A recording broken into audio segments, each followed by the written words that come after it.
Film is a medium that transports. All I have to do is pop myself in front of the TV to watch a movie, and I can just enjoy it, whatever place the film takes me to.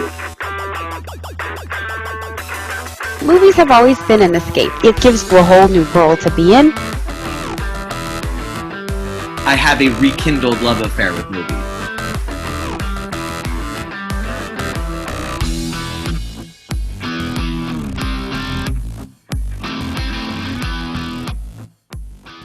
Welcome, everyone, to this episode of Reel to Reel Talk. I am Sergio Barrera, and it's time once again to talk all things movies. Joining me, as always, are my other Reel to Reel talkers, Susan Chisholm and Paul Britton.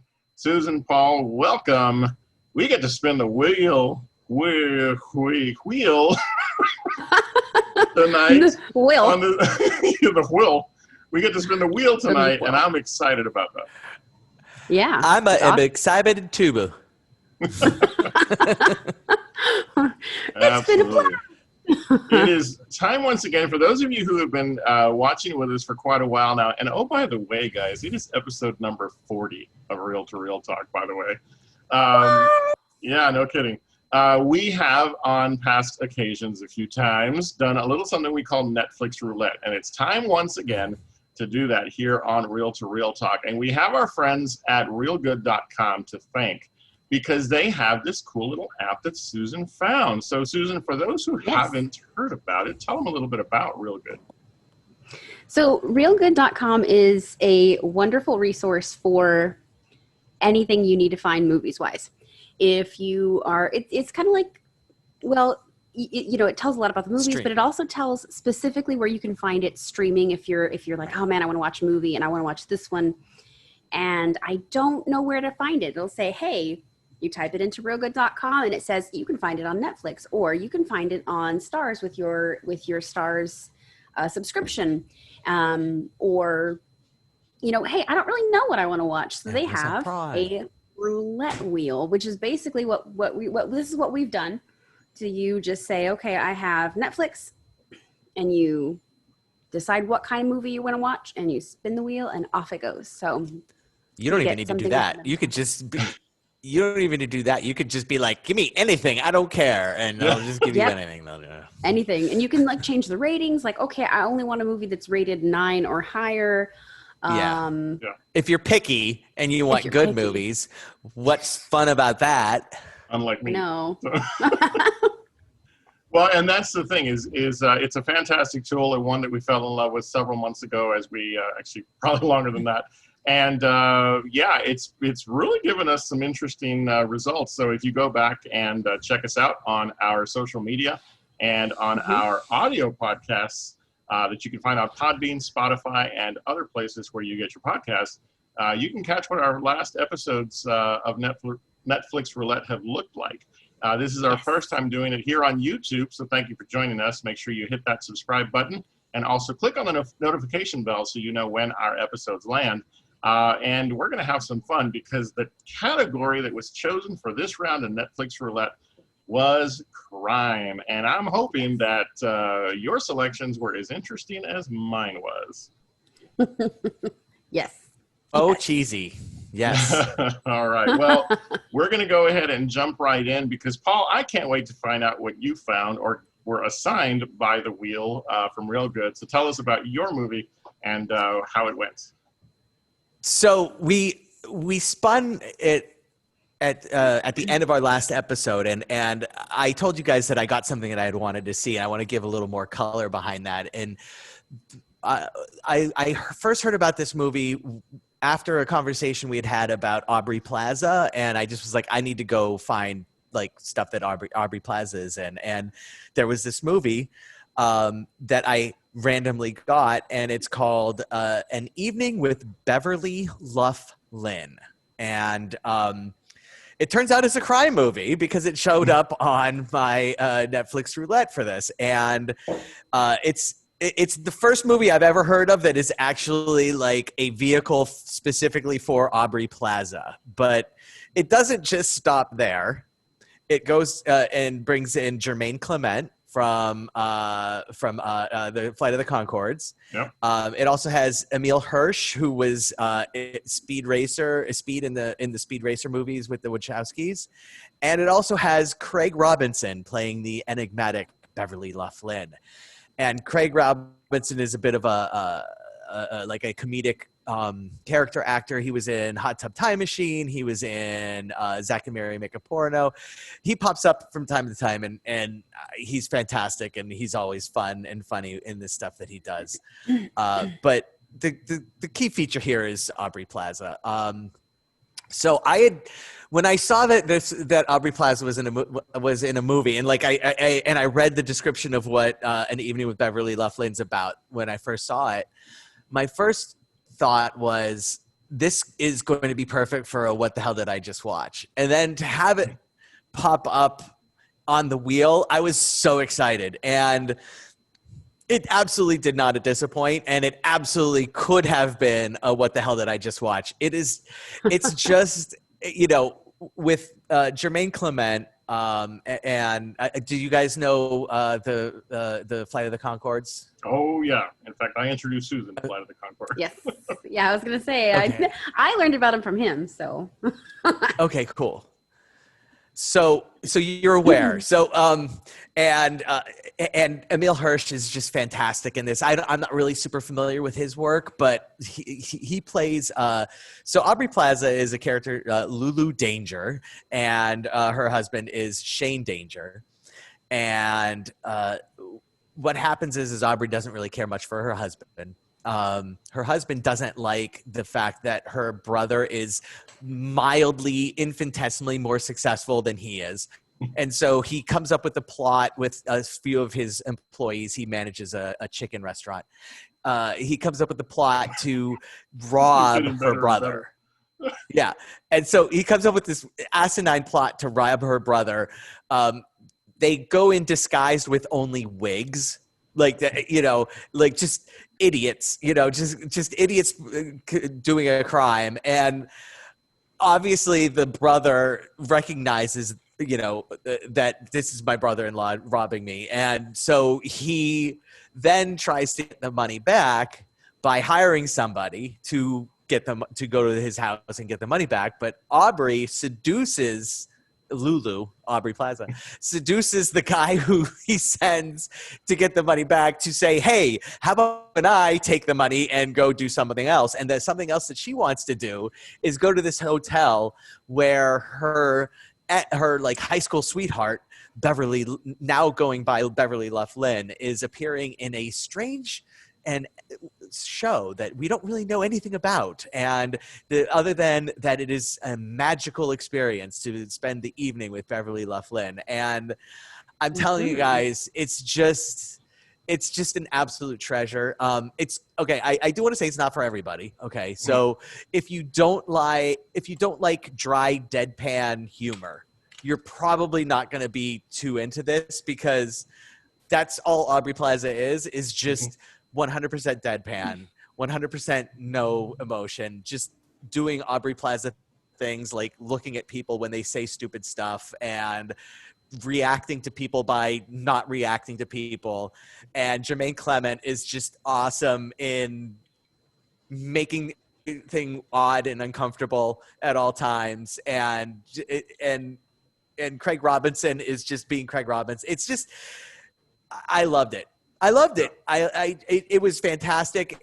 The plot is just the dumbest thing I've ever seen. And the best way I can describe the feel of this movie is that if somebody had decided they wanted to do an homage to the Coen brothers, but only had $10,000 to do it and didn't want it to actually feel like a Coen Brothers movie, just like Coen Brothers adjacent. That's what you get. You get this movie that in another parallel universe, if the Coen Brothers had never made a single successful movie, but that had $10,000 to make a movie, this is what you would have ended up with. And it's fantastic. I had so much fun with it.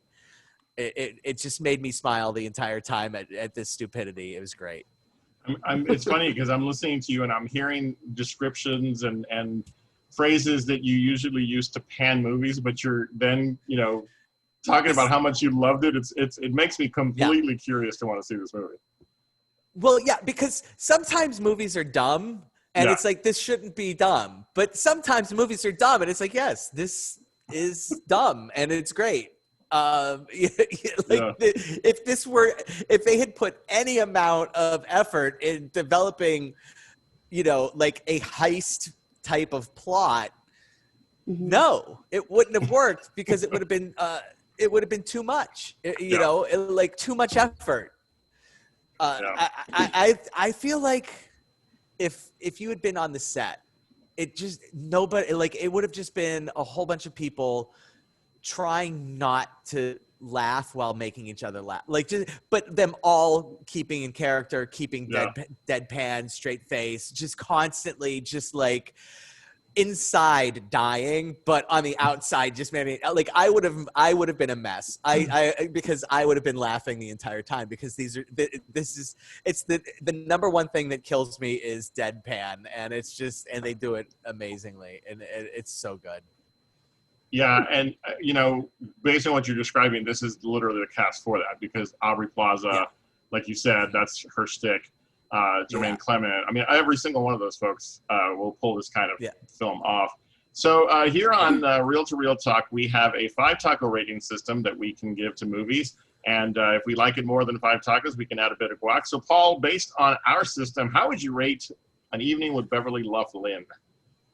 So in my heart, it gets 5 in guac, but I'm going to knock off a taco because I acknowledge how dumb it is. So we're giving it 4 tacos with guac, and it's a lot. They're having a special on guac. It's literally all you can eat guac, and you never get that. Like guac always costs extra, and it's like if you get like one of those older assholes, they just put like a little dollop. So, but this is like the teenager who knows the guac, and he's just like flap and just slaps. That's what it is. It's 4 plus guac. But all right. Well, if you want to get your 4 tacos and guac measure of comedy, make sure you check out An Evening with Beverly Loughlin on Netflix. Paul, great way to start. I'm already curious about what the first film that we're talking about tonight, so that works for me. For myself, spinning the crime wheel was exciting because crime movies are one of my favorite things to watch. I think of movies like Heat, classics. You just go down through Michael Mann's filmography, you're going to find crime movies and mob movies and so forth. Well, I got a documentary, so I was really sort of it's like, oh no. You never have good luck with the Netflix. Yeah, exactly. I was going to say that I always sort of get the weird end of the stick when it comes to Netflix Roulette. But I have to tell you that as soon as I saw the result, my first reaction was, here we go again. But then when I looked up the documentary and sat down to watch it, I was pleasantly surprised. The movie I got on the wheel at Reelgood.com was Sour Grapes. Sour Grapes is a documentary that talks about counterfeiting wine in the sort of upper crust circles of wine connoisseurs. And so what you have is this story of a guy by the name of Rudy Kurniawan, who basically duped a lot of the sort of New York elite who are, well, the best way I can describe the people that end up in this documentary is to use one of the lines in the movie. The folks who are the ones featured in this film, they have what is referred to as fuck you money. They make millions on their stock deals and their businesses. And if they make $3 million on a good trade, then they'll take $1 million of that and they'll call it their fuck you money, where they can spend it on whatever they want. Well, the folks in this particular documentary spend their money at times tens of thousands, as many as hundreds of thousands of dollars on buying wine. They go to auctions and they spend it's trying to outdo one another in finding that elusive bottle of wine. And I don't know about y'all, I don't know wine well enough, to be able to understand this world, nor do I have the income necessary to understand this world. But it was the story of Rudy Kurniawan and how he was this well-known guy, well-to-do, very wealthy from overseas, Indonesia. And he comes to the States, and all of a sudden he appears on the scene, and he's just full of wine knowledge. And he becomes the friend of the elite, and before you know it, he's, not only teaching them about wine, but he's, buying wine, and he is then selling wine. And before you know it, an owner of a vineyard in France, whose bottles have been included in Rudy's collection that he's selling, he discovers by looking at just the catalog that we don't make these wines. These wines that they said were done in 1921 by my vineyard didn't start getting produced until 1929, and the labels were wrong, and they were misspellings. And so there's the contrasting story of the gentleman who is investigating Rudy Kurniawan and the winemaker who is sort of the hero of the story who helps to expose him. And so it's a really, really great look at a ridiculously sort of weird happening in which people were duped out of millions and millions of dollars and tens of thousands of bottles of wine that were sold from Rudy's collection.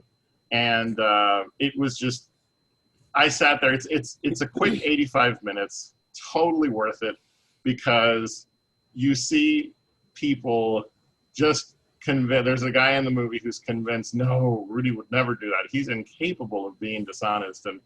And it isn't until he discovers that there are bottles of Rudy's that are counterfeits in his cellar that he bought that then he gets really angry. And it's very late in the film because he's like, oh, how dare he?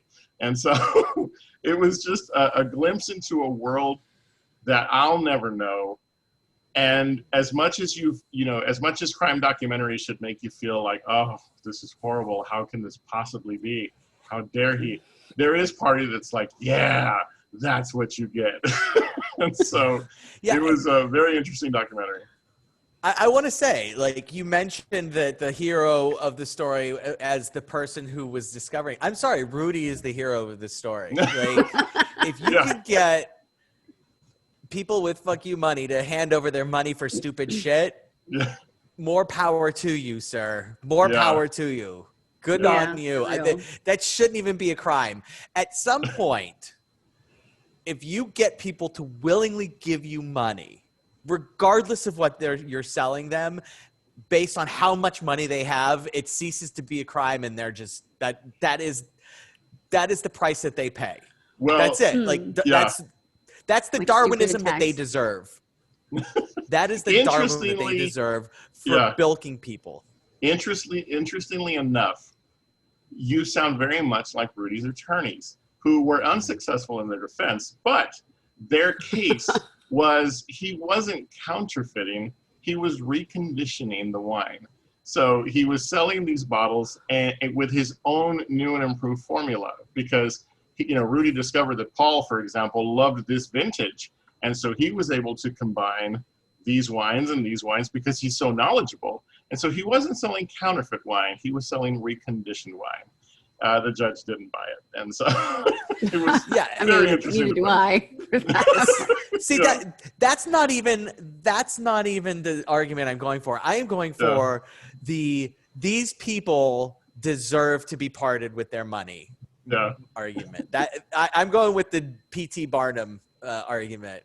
Yeah. There's a sucker born every minute. Yeah, there you go. Even the person who was the most sympathetic, the most sympathetic buyer, so to speak, who talked at length about, because he's the one that hired the investigator who you got to hear talk throughout the film. He again, a man of wealth, but he didn't come off like as douchey as some of the other folks they interviewed. He still was, he treads the line of not being as sympathetic, because he literally admits that he spent millions of dollars in this sham. And so you're like, at what point do you not realize that this is what's happening? So, it was very hard to be sympathetic to anybody in this documentary, and that's what makes it well worth the watch. And so, I would highly recommend it. For me, it lands at a strong 4 tacos plus guac. Not a 5 because of the sheer ridiculousness of the people in it, but I'm it's a good scraping off some documentary. of my all-you-can-eat guac and giving it to you. Oh, great. Wonderful. Absolutely. Welcome, share the vat of all you can eat. The vat. I love it. Ooh, a vat of guacamole sounds good. So, all right. Please. Well, Susan, You gotta we eat it come to fast though, you. because it'll go bad. Yeah, that's true. We come to you now, Susan, for the third entry as we spun the wheel here this week. So, in listening to y'all, my movie was really different from y'all's. The movie that I got was actually it was a dark movie. It was a movie from Spain, and its English title is it's called The Invisible Guest.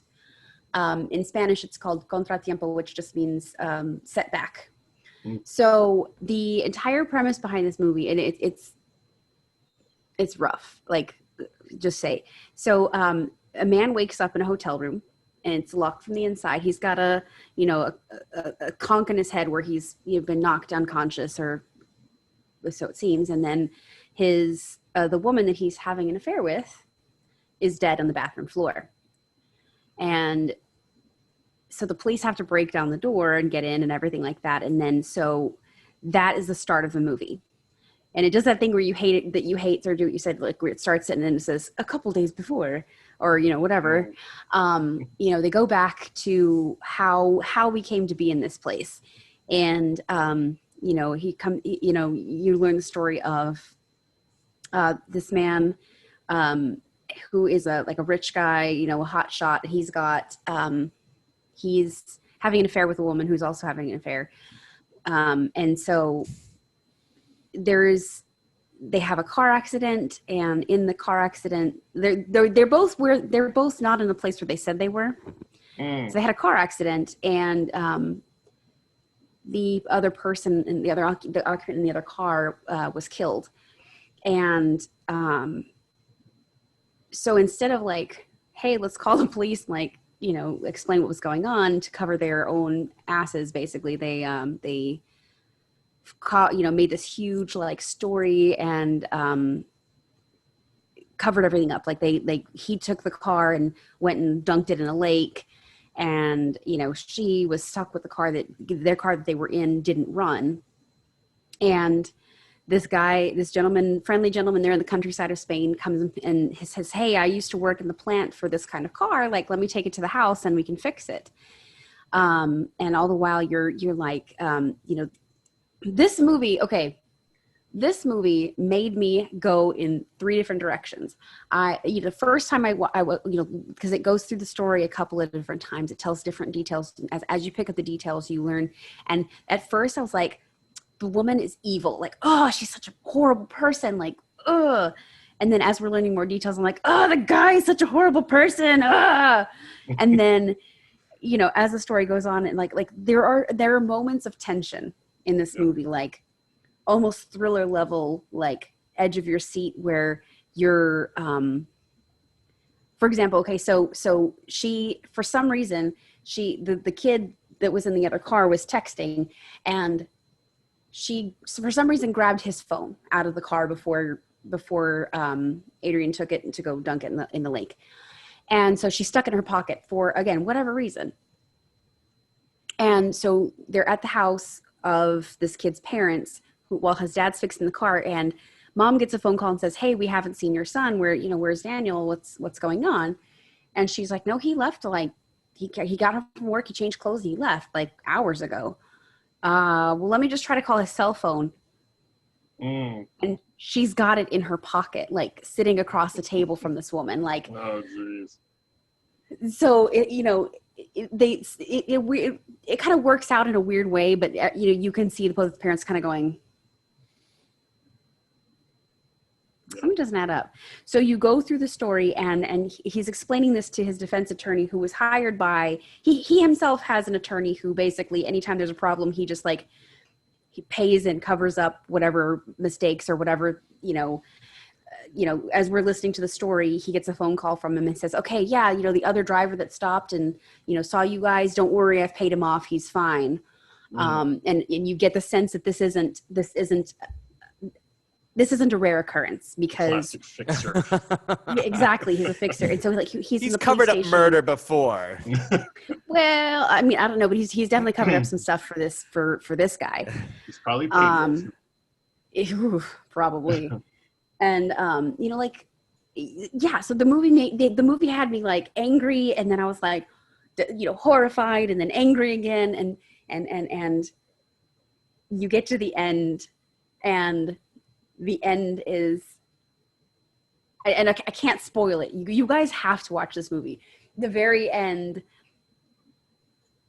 they get Adrian. You find out that he's really like he's the baddest of the guys, and he gets his just desserts. Like, it's just incredible the way that it all goes together and like smashes together, and like, yeah. I took them, and I was watching it on my phone, and I reached up, and the movie ended, and I reached up and took out my earbud out, and I put my phone down and the earbud down, and I just sat like this for a second, and my husband looked over at me. He's like, "What's wrong?" I was like, "I need to be done watching movies for a minute." And he was like, "Whoa, okay, what happened?" And I told him, I went down the lineup, and he's like, "Wow, yeah, why don't you take a break?" So yeah, I highly recommend the movie. And I'm gonna say this movie deserves 5 tacos. I'm not gonna add the extra guac because of there was a little bit of stuff. So as someone who speaks Spanish, there is a few things that don't exactly translate, and they've Americanized it, like, and 'cause everything's the entire spoken, the dialogue, everything's in Spanish, and you've got subtitles. And there are things like where, you know, she's speaking and she says something about X number of kilometers, and you know, it says miles on the bottom. And like, That's the costing thing them about, no. but the thing is, yeah, well, there's a lot of those little moments like that, but like, I know. I'm in a Facebook group. That it's one of those tag groups. The title of it is "Americans will measure in everything except a metric system." So like that hurts my soul a little bit. yeah, and truthfully, like, the subtitles went well with what was going on. There wasn't ever a time when I was like, "Oh, I missed something. What's going on? I need to stop it, rewind it, and see what's going on," because I missed something as I was trying to read subtitles. Even though, I mean, for the most part, I could understand what it was because I speak Spanish. But like, going through it, there was just, it affected me. This movie affected me. Like, for the rest of the evening, I was in kind of like stunned silence because of the way that the ending, the way that they wrap it all up. It was just, it was great. I mean, there were just a few little things that I didn't like, and that's why I'm going to reserve my guac. Yeah, but 5 tacos. I do have a vat of guac with me. I know, but I would like to save that for someone who deserves it. All right. Thank you. I'm going to eat it, no problem. So I just thought I'd be nice, but it's fine. I will take the guac. The movie. I'm totally going to watch this movie, by the way, but I'm actually going to watch the Indian remake called Badla, which means revenge. Well, there you go. Yeah, it's actually on the trivia section of the remade IMDb. 3 times.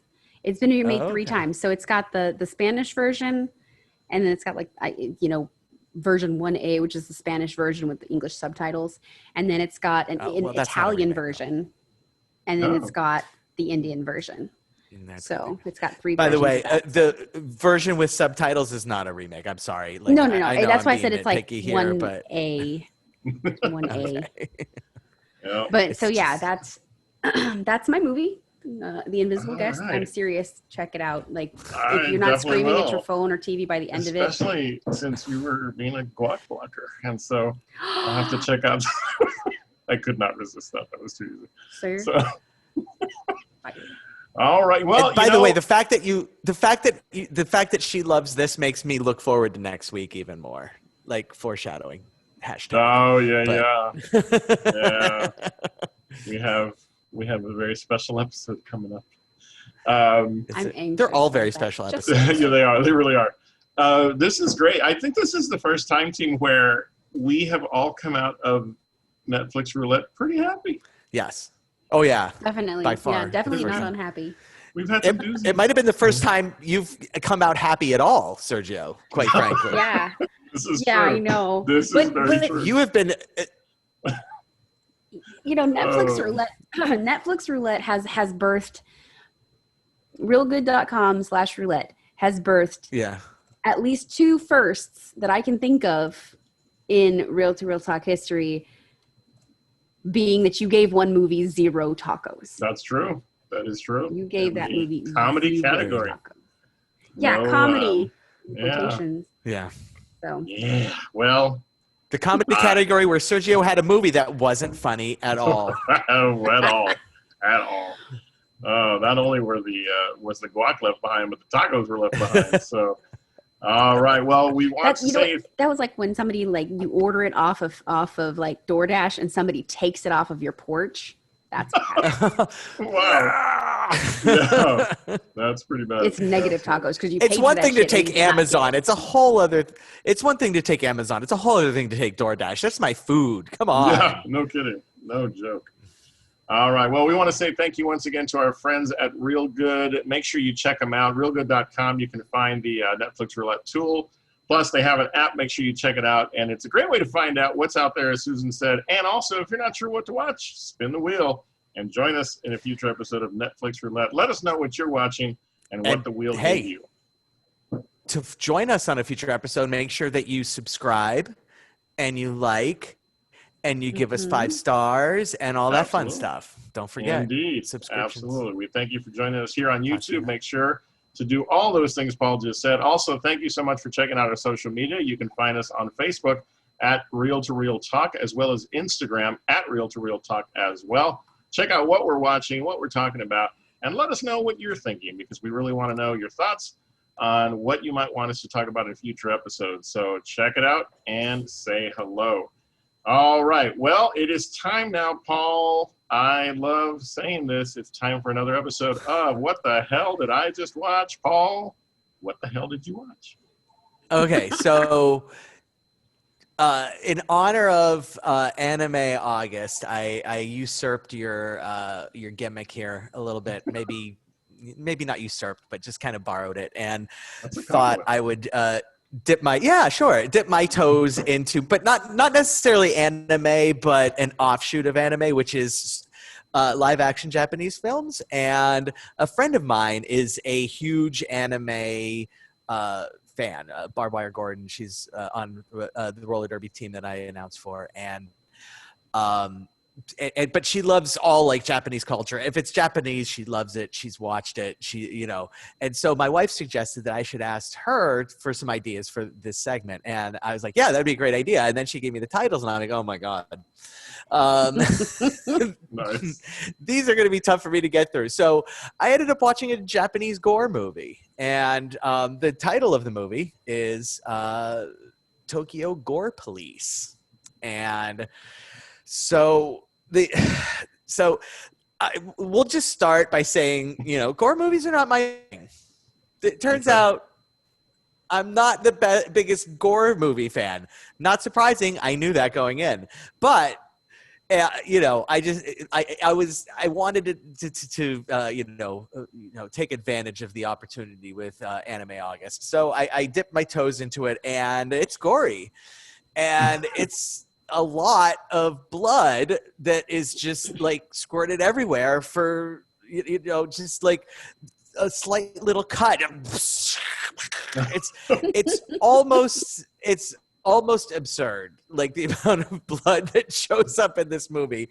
But that's neither here nor there. Let's talk about the movie itself. So the conceit of the movie is actually really cool. I really do like the conceit. So the conceit of the movie is that the Tokyo Police Department has been privatized, and as soon as that happens, these humans start showing up that if they are wounded, instead of being mortally wounded or anything, they actually grow stronger, and they develop like weapons from where their wounds were. So like if you chop off their arm, they'll grow like a gun or a buzzsaw or something like that. And within the privatized Tokyo police, there is a special agent or a special officer. Her name is Ruka. Ruka's job is specifically to deal with these engineers, as they are called. And so in order to kill an engineer, you have to remove a specialized organ that they have that is in the shape of a key. And so you need to remove the key. And so throughout the movie, the big mystery is, where are these engineers coming from? What's up with the key? And in true Japanese anime or Japanese movie fashion, there is, after an hour of sitting there like, what the hell is going on? This doesn't make any sense. They go back and spend 10 minutes and explain everything so that it actually makes a little bit of sense. So, and that plot exposition basically takes all of the what the hell is going on and explains it all, and you feel better about it. And all of a sudden you have what will propel the rest of the movie and what needs to be solved for the rest of the movie. Not a big surprise. Ruka becomes an engineer. Not a big surprise. The chief of police is the person that was behind the killing of Ruka's father, who was the reason for Ruka actually becoming a police officer herself. Not a big surprise. The man who is behind the engineers is also the person who killed Ruka, who was hired to kill Ruka's father. And so, it hits all of the anime tropes that you would come to expect from anime, and they're fun. I guess, if you don't mind the gore. I actually did really, really like the ending. So the ending totally works. It's a funny, not funny, but fun sort of like, yes, this, all the packages, everything's tied off, package nightly wrapped, and what happens to everybody is just very rewarding. It feels like, okay, this is the way it should be. Satisfying. But satisfying ending, totally unsatisfying everything that happens up until that because of the fact that it's a gore film. So yeah. I always listen to you and hope that you'll say, I enjoyed the first 30 minutes. It sounds like maybe the last 30 minutes this time was the thing. Yeah. This time it was the last 30 minutes that not even saying the last 30 minutes is way more credit than it. It's like the last 10 minutes. Oh, okay. We'll say last 10 minutes. That's enough to intrigue me to want to watch it. Yeah. The chief of police has a woman with no arms and no legs that he has put swords on. I don't know. Wow. They don't explain it, but there she is. And then by the end of the movie, she has guns as appendages instead of swords now. So, but it's okay because why not? Not to steal a line from a previous time we've done this, but that sounds Tarantino-esque. So. Yeah. Like, you watch this movie, you understand. Okay, so these are the movies that Tarantino was watching when he was working in the video store. This was his motivation for the Crazy 88 scene in Kill Bill. Like, obviously, like this type of thing where it's just like limbs flying everywhere, blood squirting out of things for no reason. There are other little things about this movie that I just flat out hated, and I'm not even going to get into them. But like, there's just. But I do need to mention one because it might be a trigger thing. But they almost glamorize cutting. Where teenagers cut themselves. It's very strange. This look, not for me. If you like gore movies, check it out. Yeah.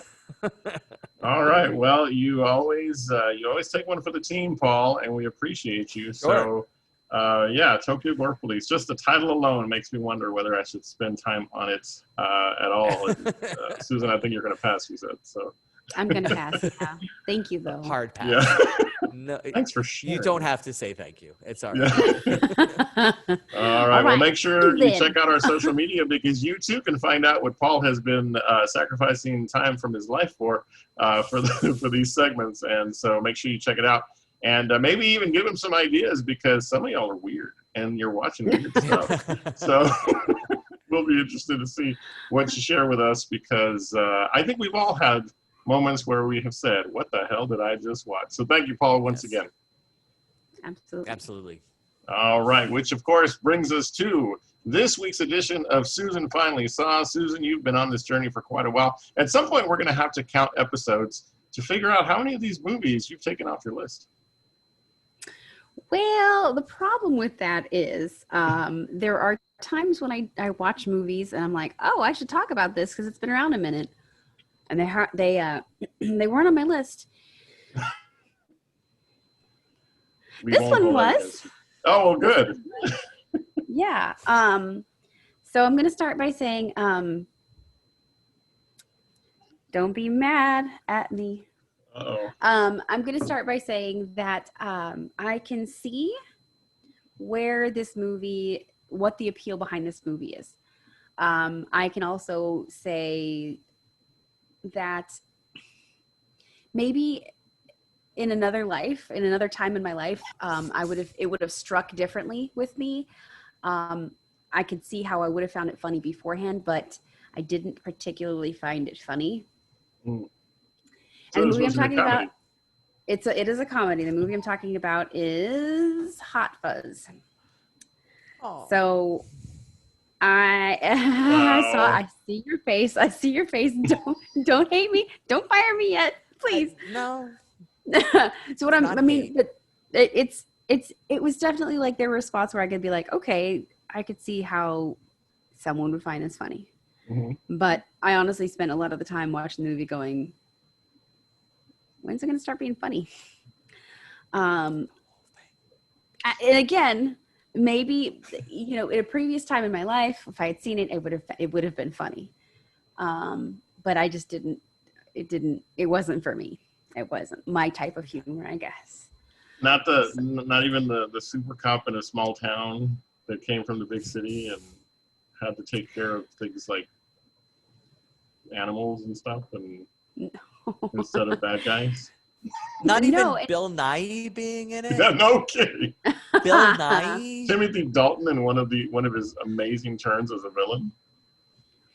I mean, the people, everything about the movie, other than other than the movie, other than the movie itself. I'm sure people are really going to hate me after this one. So, but it wasn't for me. I have to ask you, have you seen the movie Lethal Weapon? Yes. Okay, because there's a big throwback. Paul, you know what I'm talking about? There's a scene toward the end. It's a huge callback to Lethal Weapon. Yeah. And no, right, not even that. Well, I mean, potentially, but it's okay. So I saw Lethal Weapon a long time. Yeah, you have to. Okay. Yeah. So. Yeah. Nick Frost and Simon Pegg have just created some classic stuff, and I'm surprised but I mean, again, we all have our different tastes, and it's okay to be wrong. So I'm kidding. This is so earlier in the show I talked about like deadpan. This is not deadpan at all. Not at all. And, it's like slapstick almost, I guess. Yeah, not like the British dry humor, which is so much fun, and like that, but it's a totally different brand of British humor, and it's not going to be for everybody, and that's okay. The good news is you don't have to go through Shaun of the Dead now, because you don't like horror movies, and you already know you don't like this kind of humor. So I was looking at it and on my list you had made, you had said like, I need to watch this one, and then I need to watch Shaun of the Dead and there's another one. The World's End. There you go. Oh, yeah. And you were like, yeah, it's an unofficial trilogy. And I was like, oh, The Okay. Coronado trilogy. It's so good. Like, My out of my favorite life. my favorite, and this is probably going to be like blasphemous, is The World's End. Like that is my favorite one. But I like I disaster still need to catch flicks, that. so. To be honest. Oh, Shaun really? of the Dead. Yeah. Shaun of the Dead and Oh. Hot Fuzz. Hot Fuzz is that kind of movie that, and I don't know what this says about me now, but Hot Fuzz is one of those movies where if I'm walking through the living room and it's on, I'll sit down. Mm-hmm. Okay. It's like the last scene in Rounders. If that's on the screen as I walk through the room, I'm sitting down. Mm-hmm. If you don't know, watch Mm-hmm. Rounders. So for me, Hot Fuzz is wow, okay. Hey, That's all right. that's cool. That's cool. And again, I mean, if I maybe when because my tastes have changed as I've gotten older or something, because I know that I probably would have liked it when I was younger, but it's funny because maybe it's not this, but there's part of me that's wondering if what you're wanting to say is I've matured, because this really is a lot of high school humor, in this film in terms of slapstick. So, but I found Super Troopers absolutely hilarious. Okay, well, okay.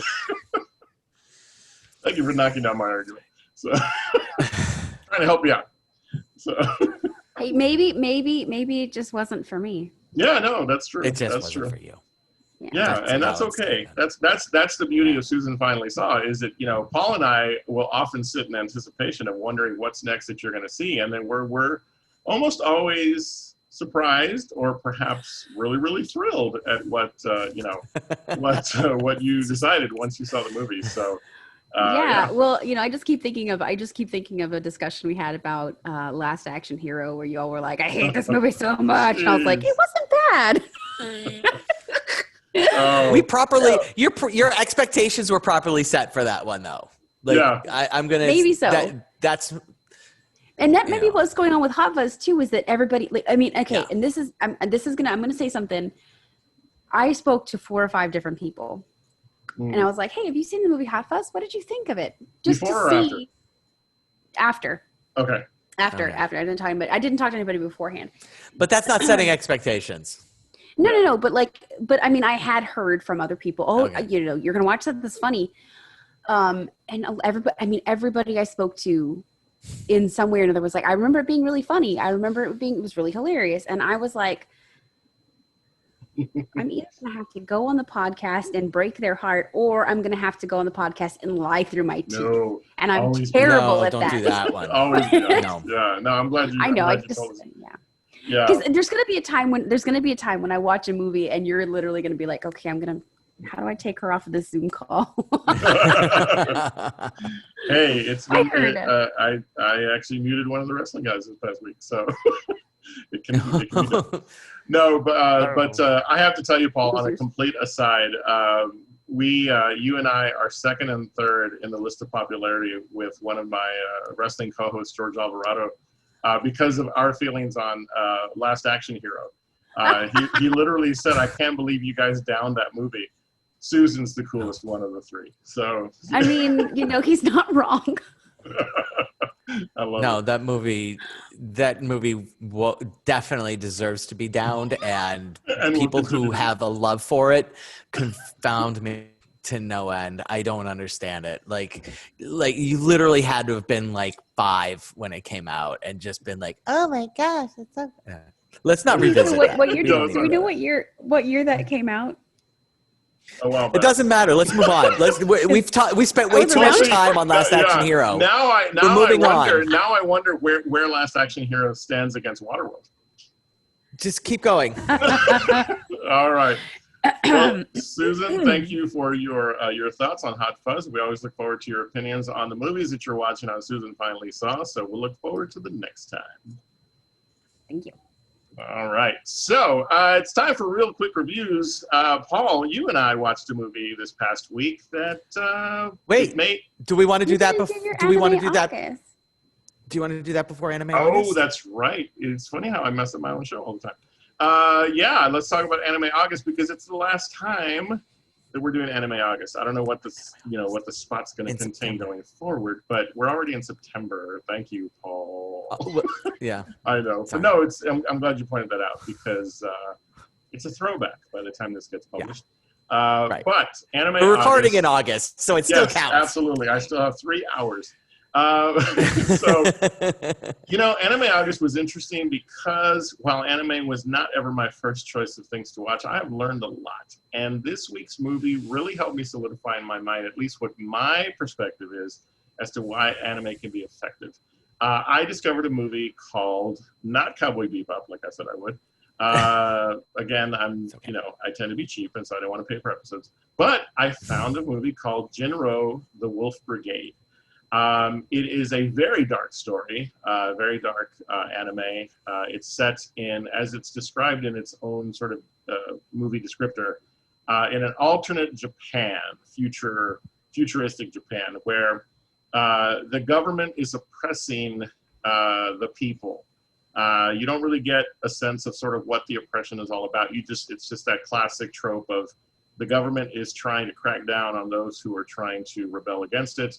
The Wolf Brigade is a sort of stormtrooper outfit that does the will of the government against the people, and so the people rise up. And it's the classic story of the person, in this case, a guy who is part of this brigade, but he comes to a moment of realization that he doesn't believe in the cause. Something very specific happens to a character in the film that sort of rocks him to his core, and he begins to question who he is and what he's doing in this particular outfit. He gets sent back for retraining, and the movie proceeds from there, where it's now a movie of discovery of who he is and how he feels about who he is, and where these types of stories always end up with some sort of strong redemptive arc and moment. That is not what happens in this film. And so after, you're spending about 90 minutes to almost 2 hours of hope that this is going to go somewhere well, it doesn't. And therein lies my whole point of I think I know what one of the appeals to anime is, and that is that it can really get you at your core. The stories told within the few items of anime that I watched over the last few weeks all affected me in some way. And in some cases, I was thrilled. In some cases, I was made to laugh. And in the case of Jinro, the Wolf Brigade, I was just gutted to my core and just was so sad when it was over, because I was like, oh, there is no hope in the world of, this movie.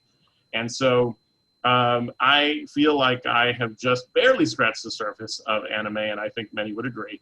And so I'm looking forward to continuing to explore this genre. I'm open, of course, to ideas from any of you and any of you who are listening and watching, because I'm sure that there are places that I need to go down this rabbit hole that I've yet to try. So that is Anime August. And I feel like I've learned a bit, and I'm ready to continue making anime a part of my maybe I can add it to my list of 150 movies I'm trying to watch this year and catch some more anime films. So so check out Jinro, the Wolf Brigade. You can find it on Netflix. And yes, Susan, I adjusted the goal. And so yeah, I'll just say he did it like a month, like 2 months ago. He cut it. I know. I'm still at 93. So, but hey, there's some movies coming up that we got to watch. That's for sure. In fact, and there's 4 months left, so you can average, I can do it. 4 movies a week. Yeah. Because what else am I doing? Yeah. So, watching movies you've already seen. I know. Sometimes you have to, man. Sometimes you have to. Okay. Was that a call out? It smelled like a call out. So. No, but so we are going to get to our real quick reviews. But before we do that, guys, if you guys will give me just a little bit of a moment, I do want to share that in just a few days, we're going to be taping a super pod. As many people know, we do this show, Reel to Reel, talk the three of us together. And I also have a second podcast. It is a pro wrestling podcast, and the gentleman over there, Vic Vespa and George Alvarado, who you visited recently and made quite an impression on, have agreed for all of us to come together to do a super pod of sorts. And I'm going to let you know that the 2 movies we're going to talk about on that show are going to be what for me is a wonderful, Oscar-nominated even, film, The Wrestler, from a few years back, and a film called Fighting with My Family, which will be the one to watch second, would be my recommendation. Okay. And so we're looking forward to not only continuing our directly to me. Really? Not only continuing our journey here together at Reel to Reel Talk, but we're going to do a little bit of teaming up with our friends over at the Three Dudes of Doom. So I'm excited about that. Okay. Cool. Yeah. All right. Just for the record, Sergio, I am not revisiting The Wrestler. Like, I am going to be going off of when I saw it in the theaters, because that movie is not something I can revisit. And I'm totally cool with that, because it doesn't go away. It doesn't go away. Yeah. Like it sticks with you for a long time. It's powerful. It's powerful. And we're all excited to talk about it. Because again, from the pro wrestling experience that the guys and I have, the movie chops that you guys have, there's so much to talk about. And so I'm excited for this conversation. So we'll be talking more about that on social media, and you'll know when that episode will publish.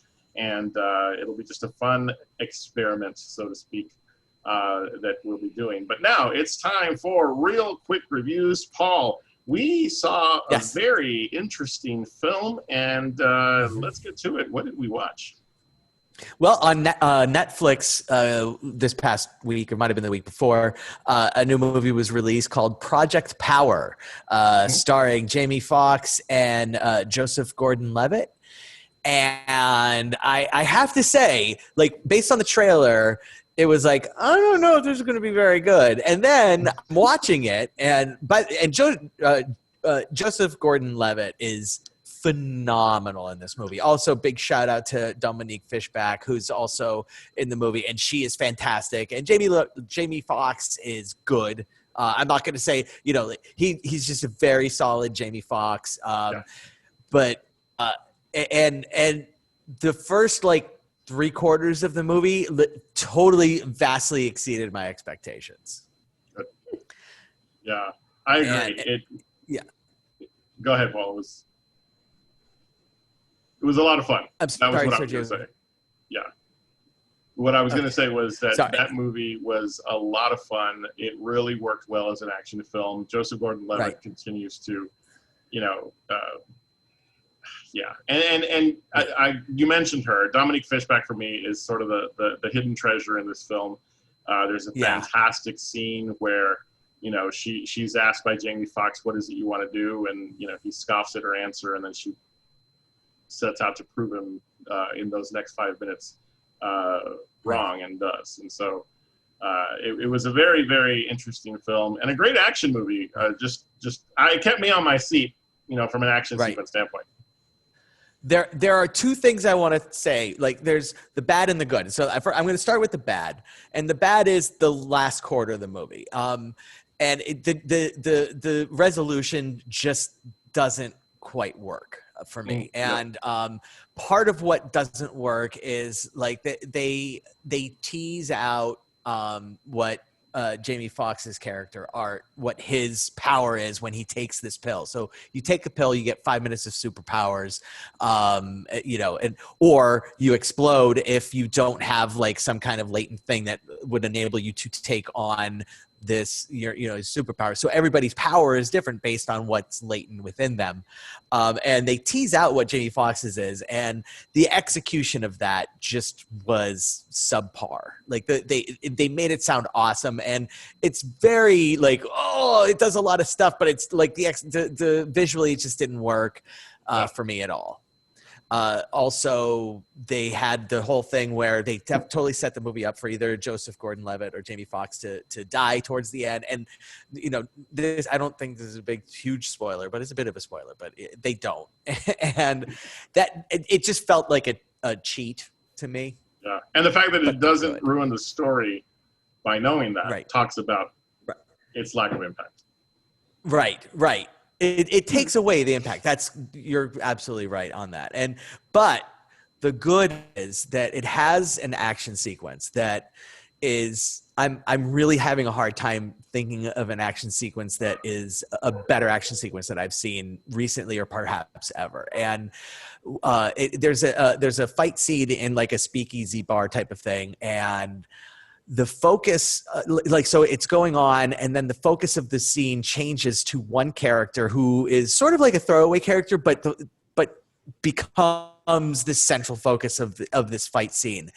And you're watching what's going on with her up close while the actual action is going on behind her. And it is just gripping, and it is fascinating, and it works on so many levels, and I loved it. I loved it so much I had to consume it again immediately. I rewound it twice to watch it again because of just how amazing it worked as a visual and storytelling idea. It's a sequence I've seen Michael Bay try and fail often. Yeah, exactly. That's exactly right. It's like this, the Michael Bay thing where, things are going on and they like focus on Beetlejuice, not Beetlejuice, Bumblebee. They'll focus on Bumblebee and like he's transforming, but there's all this stuff going on behind him. But it's just like, it feels contrived. Whereas in this scene, it makes the scene, and it is so good. Yeah. And if we see that in other movies going forward, it's not because of anything Michael Bay's ever done. It's going to be because of the way it worked here. It's so good. Yeah, I really did enjoy it, and I'm glad that we both had a chance to talk about it. Excellent. Can I mention one other? Absolutely. Just super quick. Yeah. There's a movie on Apple Plus that is called Boys State. It's a documentary. Boys State is a program run by American Legion where they bring high school juniors to the state capitol. And they also have Girls State, but they're kept separate. And this just followed the Boys State. And this picked the state of Texas. And so what happens is they reenact the state government. And so, and with the infighting that's going on with the country right now, this is just a really important documentary. It's really fascinating, and I really hope people watch it. I hope it finds an audience. So it's called Boys State. And you said it can be found on Apple Plus? Apple Plus, yeah. Apple Gotcha. TV Plus or whatever it's called, yeah. Gotcha. All right. Well, definitely want to check out, especially in times like these, it seems. And so, so make sure you tune in week to week as we do our real quick reviews. I'm just going to say it. I am going to get to see Tenet this week. I don't know if you are, Paul or Susan, but I have a feeling we might want to mention it. So yeah, it might come up. Yeah, definitely. All right. Well, we have come to the end of another round of Reel to Reel Talk. It's been a fun time. Make sure that you check us out on Facebook. You can find us at Reel to Reel Talk, as well as Instagram. Same title at Reel to Reel Talk. You can find out what we're watching, what we're going to talk about, what's coming up, and things of that nature. Also, thank you for watching us here on YouTube. Take a moment to hit that subscribe button if you haven't already, and make sure you click on that notification bell so you know when our episodes land week to week. Guys, I can't believe this is going to be our 6th episode already on YouTube. It's just, the time flies. It's great. So, yes. Yeah, absolutely. Good times. Great. Indeed. Want to say thank you one last time to our friends from Reelgood.com. I say one last time. It's going to be a future time that we'll be saying thank you, because we are going to be doing the Netflix Roulette feature every month from now on, the last week of every month. And so we want to say thank you to our friends at Reelgood.com, as they have been fantastic support in letting us use their tool, logo, and so forth for the show. So make sure you go say hello to them, check out their app, check out their social media, and say hello and tell them we sent you. So team, it's been fun. Thank you again. I'm looking forward to next time as we talk movies once again. Yes. Absolutely. All right. So have a great night, great morning, whatever it may be. Thank you for joining us. Remember, you're awesome. You're amazing. And the world's a better place because you are in it. We'll see you next time on Reel to Reel Talk.